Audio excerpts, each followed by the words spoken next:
Good afternoon, Howard Lewis offline, sitting in the middle of Farnham, or rather middle of a park in Farnham, overlooking the South Downs.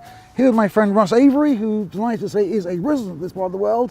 I'm happy to share one or two insights about where we are, what's going on. But the real purpose of this particular interview is just talk a little bit about his activities. He's very involved with, first of all, his own business, which is a sustainability consultancy. Also, he's one of the leading lights in the LinkedIn local movement, which is all now developing around the world. He is in fact hosting an event here in Farnham on January the 17th. I should not be here, so unfortunately it's sold out already, which is a very good thing. Hope I'll get the next one. But what I want to do first of all is just have a quick chat with Russ about his business, where he is right now, how he got there, and where he's going to be going.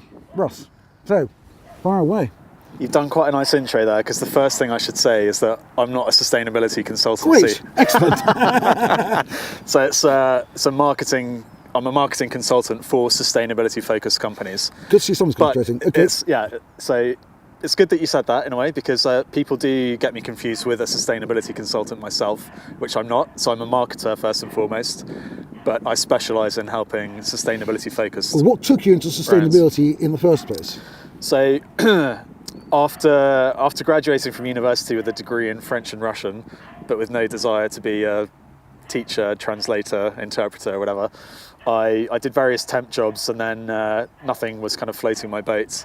And I took a bit of a step back and thought, okay, what do I actually want to do with my life here? And I'd always been passionate about about wildlife and the natural environment. So I thought, you know what, I'd quite like to make a career out of this. So I went to the Open University to do a course in environmental and natural sciences while I was looking for jobs. And then I got a job with a small ocean conservation charity called SeaWeb, which is an American charity that had a small office in London.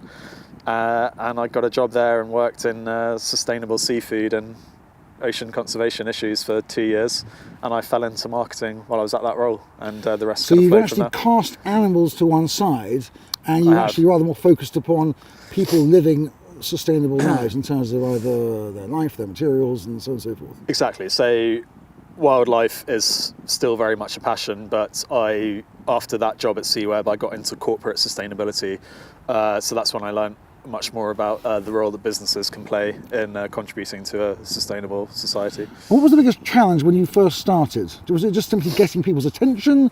Was it they didn't understand the message, or somehow they had a very simplistic view as to what sustainability meant?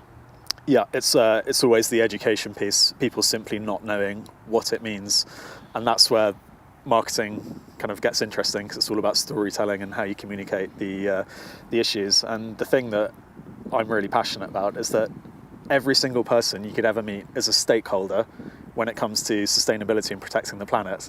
And it seems like the most obvious thing to me, but obviously people still don't get it. But you know, we're talking about the very air that we breathe. We're talking about where our food comes from, animals dying off, the park we sit in, for that matter. The park we sit in right now, with the trees around us. All of which are much older than you and I, in fact. Much older, yeah, exactly. Yeah, absolutely.